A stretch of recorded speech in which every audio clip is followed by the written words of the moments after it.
Good morning all. ഞാൻ Ramakrishnan TB, SEBI registered research അനലിസ്റ്റാണ്. ഈ ഓഡിയോ കേട്ടതിന് ശേഷം ഡിസ്ക്ലെയിമർ കൂടി വായിച്ചു നോക്കണമെന്ന് താല്പര്യപ്പെടുന്നു. ഇന്നും നമ്മൾ എക്സ്പെക്റ്റ് ചെയ്യുന്ന ഒരു മ്യൂട്ടഡ് സ്റ്റാർട്ടും വൊളാറ്റിലിറ്റിയും തന്നെയാണ്. ഏഷ്യയിൽ മെജോറിറ്റി മാർക്കറ്റുകൾ ഇന്ന് മോർണിംഗിൽ ബെറ്റർ ആയിട്ടാണ് ട്രേഡ് ചെയ്യുന്നത്. അതേസമയം ഇന്നലെ എല്ലാ ഏഷ്യൻ മാർക്കറ്റുകളും ഇന്ത്യ അടക്കം വീക്കായിട്ടാണ് ക്ലോസ് ചെയ്തിരുന്നത്. ഡൗ ജോൺസ് ഇൻഡെക്സ്, S&P 500, റസൽ 2000 ഈ ഇൻഡെക്സുകൾ അമേരിക്കയിൽ വീക്കായിരുന്നു. അതേസമയം NVIDIA ബെറ്റർ ആയിട്ടാണ് ക്ലോസ് ചെയ്തിരുന്നത്. ഇന്നലെ ടെസ്ല പുതിയ റെക്കോർഡ് ഹൈ ഹിറ്റ് ചെയ്തിരുന്നു. $491.5 പെർ ഷെയറാണ് റെക്കോർഡ് ഹൈ ഹിറ്റ് ചെയ്തത്. റെക്കോർഡ് ഹൈ തന്നെയാണ് ക്ലോസ് ചെയ്തിരിക്കുന്നതും. അതോടൊപ്പം NVIDIAയും ഇന്നലെ സ്ലൈറ്റ്ലി ബെറ്റർ ആയിരുന്നു. അതേസമയം അമേരിക്കയിൽ പുറത്തു വന്നിട്ടുള്ള ഒക്ടോബർ നവംബർ മാസത്തെ എക്കണോമിക് ഡാറ്റകളെല്ലാം ഒരു മിക്സഡ് പിക്ചറാണ് നൽകുന്നത്. അതുകൊണ്ട് തന്നെ ഒരുപക്ഷെ US ഫെഡ് വീണ്ടും ഇൻട്രസ്റ്റ് റേറ്റ് കുറച്ചേക്കോ എന്നുള്ളൊരു കാര്യത്തിൽ ഒരു ഡൗട്ടൊക്കെ ഉണ്ട്. പക്ഷേ എന്നിരുന്നാലും അൺഎംപ്ലോയ്മെൻറ്റ് റേറ്റ് വന്നിരിക്കുന്നത് 4.6%. ഇത് ഇൻഡിക്കേറ്റ് ചെയ്യുന്നത് വീണ്ടും US ഫെഡ് ഇൻട്രസ്റ്റ് റേറ്റ് കുറച്ചേക്കാം എന്ന തരത്തിലുള്ള ഒരു ഇൻഡിക്കേഷനാണ്. അതിൻ്റെ ഒരു പോസിറ്റീവ് ഇമ്പാക്റ്റൊക്കെ അമേരിക്കൻ മാർക്കറ്റിൽ ഒരുപക്ഷെ അടുത്ത ദിവസങ്ങളിലൊക്കെ വന്നേക്കാം. അതേസമയം മറ്റ് മാർക്കറ്റുകളുടെ സിറ്റുവേഷൻ എന്നല്ല, യൂറോപ്പ് നോക്കുകയാണെങ്കിൽ മെജോറിറ്റി യൂറോപ്യൻ മാർക്കറ്റുകളും ഇന്നലെ വീക്കായിരുന്നു. ഇനി കമോഡിറ്റികൾ നോക്കുകയാണെങ്കിൽ ഗോൾഡ് ഇന്നലെ ബെറ്ററായിട്ടാണ് ക്ലോസ് ചെയ്തിരുന്നത്. ഇന്ന് മോർണിംഗിൽ ട്രേഡ് ചെയ്യുന്ന $4,320 പെർ ഔൺസിനാണ് സ്പോട്ട് ഗോൾഡ്. അതേസമയം ഇന്നും താരം സിൽവർ തന്നെയാണ്. സിൽവർ ഇന്ന് മോർണിംഗിൽ പുതിയ റെക്കോർഡ് ഹൈ ഹിറ്റ് ചെയ്തിരിക്കുകയാണ്. $66.01 ഡോളർ പെർ ഔൺസ് ആണ് സിൽവർ ഹിറ്റ് ചെയ്തിട്ടുള്ള, സ്പോട്ട് സിൽവർ ഹിറ്റ് ചെയ്തിട്ടുള്ള റെക്കോർഡ് ഹൈ ഇന്ന് മോർണിംഗിൽ. അമേരിക്കയിൽ കോമക്സിൽ ഡിസംബർ ഫ്യൂച്ചേഴ്സ് ഡെലിവറി പുഷ് ചെയ്തിട്ടുള്ളതാണ് ഒരു കാരണം. അതോടൊപ്പം തന്നെ നമ്മൾ മുമ്പ് പറഞ്ഞിരുന്ന പോലെ ഏപ്രിൽ 1 മുതൽ ഇന്ത്യയിൽ സിൽവർ പ്ലഡ് ചെയ്തുകൊണ്ട് ജനങ്ങൾക്ക് ലോൺ അവെയിൽ ചെയ്യാനായിട്ട് സാധിക്കും. ഇതൊരു വലിയൊരു പോസിറ്റീവ് ട്രിഗർ തന്നെയാണ്. ആഴ്ചകൾക്ക് മുമ്പ് തന്നെ നമ്മൾ നമ്മുടെ ഇൻവെസ്റ്റേഴ്സിന് കൊടുത്തിട്ടുള്ള ഇൻഫർമേഷനാണിത്. അതോടൊപ്പം മറ്റ് കമോഡിറ്റികൾ നോക്കുകയാണെങ്കിൽ ഇന്നലെ ഓൾമോസ്റ്റ് എല്ലാ കമോഡിറ്റികളും ഫ്ലാറ്റാണ്. ഇന്ന് മോർണിംഗിൽ സ്ലൈറ്റ്ലി ബെറ്റർ ആണ്. അതേസമയം ഇന്ത്യയെ സംബന്ധിച്ച് പോസിറ്റീവ് ആയിട്ടുള്ളൊരു ന്യൂസ് എന്ന് പറയുന്നത് ബ്രന്റ് ക്രൂഡ് ഓയിൽ $59.6 പെർ ബാരലിനാണ് മോർണിംഗിൽ ട്രേഡ് ചെയ്യുന്നത്. താഴെയാണ്, വീണ്ടും താഴാനുള്ള സാധ്യതകളുണ്ട്.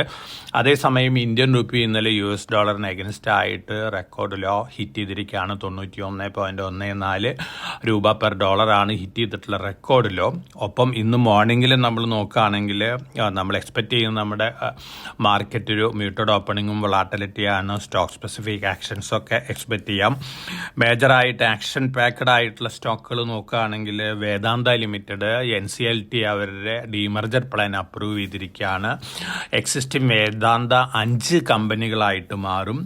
എക്സിസ്റ്റിംഗ് കമ്പനിയിൽ ബേസ് മെറ്റൽ ഉണ്ടാവും. അതോടൊപ്പം തന്നെ വേദാന്ത അലുമിനിയം പുതിയൊരു കമ്പനി ആവുകയാണ്. വേദാന്ത പവർ വേറൊരു കമ്പനിയായിട്ട് മാറാണ്. വേദാന്ത അയൺ ഓർ ആൻഡ് സ്റ്റീൽ ഇത് വേറൊരു കമ്പനിയാണ്. വേദാന്ത ഓയിൽ ആൻഡ് ഗ്യാസ്, ഇങ്ങനെ 5 കമ്പനികളായിട്ടാണ് വേദാന്ത മാറാൻ പോകുന്നത്. വളരെ പോസിറ്റീവായിട്ടുള്ള ന്യൂസാണ്. നമ്മൾ വർഷങ്ങൾക്ക് മുമ്പ് തന്നെ ഈ ഡീമർജർ കണ്ടുകൊണ്ട് നമ്മുടെ ഇൻവെസ്റ്റേഴ്സിനൊക്കെ സജസ്റ്റ് ചെയ്തിരുന്ന സ്റ്റോക്കും കൂടിയാണ്. വീണ്ടും മുന്നേറാനുള്ള സാധ്യതകൾ തന്നെയാണ് കാണുന്നത്. അതോടൊപ്പം തന്നെ ടെലികോം കമ്പനികളെല്ലാം തന്നെ അടുത്ത വർഷം ആദ്യത്തെ ക്വാർട്ടർ മുതൽ ടെലികോം ചാർജസ് കൂട്ടും എന്ന തരത്തിലുള്ള എക്സ്പെക്റ്റേഷനൊക്കെ ഉണ്ട്. അങ്ങനെ വരികയാണെങ്കിൽ ഭാരതി, എയർടെൽ, അതുപോലെ തന്നെ റിലയൻസ് ജിയോയും കൂട്ടും. ഈ കമ്പനികളെ സംബന്ധിച്ച് പോസിറ്റീവാണ്. അതോടൊപ്പം വോഡാഫോൺ ഐഡിയയിൽ പുതിയൊരു ഇൻവെസ്റ്റർ വരികയാണെങ്കിൽ വോഡാഫോൺ ഐഡിയനെ സംബന്ധിച്ചും ഇത് പോസിറ്റീവായിട്ടുള്ളൊരു ഇമ്പാക്റ്റ് തന്നെയാണ് നൽകാൻ പോകുന്നത്. ഇനി IPO മാർക്കറ്റ് നോക്കുകയാണെങ്കിൽ ICICI Prudential AMC ഇന്നലെ 39.17 ടൈംസ് ഓവർ സബ്സ്ക്രിപ്ഷൻ വന്ന് ക്ലോസ് ചെയ്തിട്ടുണ്ട്. ഇന്നലെ ഓപ്പൺ ചെയ്തിട്ടുള്ള KSH ഇന്റർനാഷണൽ ലിമിറ്റഡ് 0.16 ടൈംസ് ആണ് ഫസ്റ്റ് ഡേ ഓവർ സബ്സ്ക്രിപ്ഷൻ വന്നിരിക്കുന്നത്. ഇന്നും നാളെയുണ്ട്. ഇനി സ്റ്റോക്ക് സ്പെസിഫിക് ആയിട്ടുള്ള ന്യൂസ് ഫ്ലോസ് നോക്കുകയാണെങ്കിൽ പോസിറ്റീവ് ന്യൂസ് ഫ്ലോസ് ഉള്ള സ്റ്റോക്കുകൾ ഗ്ലെൻമാർക്ക് ഉണ്ട്, വാരി റിന്യൂവബിൾ ടെക്നോളജീസ് ഉണ്ട്, വാരി എനർജീസ് ഉണ്ട്. അതോടൊപ്പം തന്നെ വിക്രം സോളാർ $4,371 കോടി രൂപ സ്പെൻഡ് ചെയ്യാണ്. Battery energy storage system phase 1 പ്രൊജക്ടിന് വേണ്ടിയാണ്, പോസിറ്റീവാണ്. ഡയമണ്ട് പവർ ആൻഡ് ഇൻഫ്ര 57.6 കോടി രൂപയുടെ ഓർഡർ ബാഗ് ചെയ്തിട്ടുണ്ട്. അഹ്ലുവാലിയ കോൺട്രാക്ടേഴ്സ് 888 കോടി രൂപയുടെ ഓർഡർ ബാഗ് ചെയ്തിട്ടുണ്ട്. നീരജ് സിമെന്റ് അവരും 131 കോടി രൂപ ഓർഡർ ബാഗ് ചെയ്തിട്ടുണ്ട്. റെയിൽ ടെൽ 26.9 കോടി രൂപ ഓർഡർ ബാഗ് ചെയ്തിട്ടുണ്ട്. കെയ്ൻസ് ടെക്നോളജി ജാപ്പനീസ് മിസൂയി കമ്പനി ആയിട്ട് ഒരു അഗ്രിമെന്റ് സൈൻ ചെയ്തിട്ടുണ്ട്. സെമി കണ്ടക്ടർ മാനുഫാക്ചറിങ്ങിന് വേണ്ടിയാണ്. കെയ്ൻസ് ടെക്കിനെ സംബന്ധിച്ച് ലോങ് റണ്ണിൽ പോസിറ്റീവാണ്. NBCC 345 കോടി രൂപ ഓർഡർ ബാഗ് ചെയ്തിട്ടുണ്ട്. SCL ടെക്കും NSE IT ആയിട്ടൊരു അലയൻസ് വന്നിട്ടുണ്ട്. ടെക് ഫൈനാൻസ് റിലേറ്റഡ് കോഴ്സുകൾക്ക് വേണ്ടിയാണ്. SCL ടെക്കിനെ സംബന്ധിച്ച് ലോങ് റണ്ണിൽ പോസിറ്റീവാണ്. പ്രോട്ടിയാൻ ഗവർണൻസ് 4.9% സ്റ്റേക്ക് അക്വയറിയാണ് NSDL പേയ്മെന്റ് ബാങ്കിൽ. NSDLന്റെ തന്നെ ഒരു റിലേറ്റഡ് കമ്പനിയാണ് പ്രോട്ടിയാൻ ഗവർണൻസ്.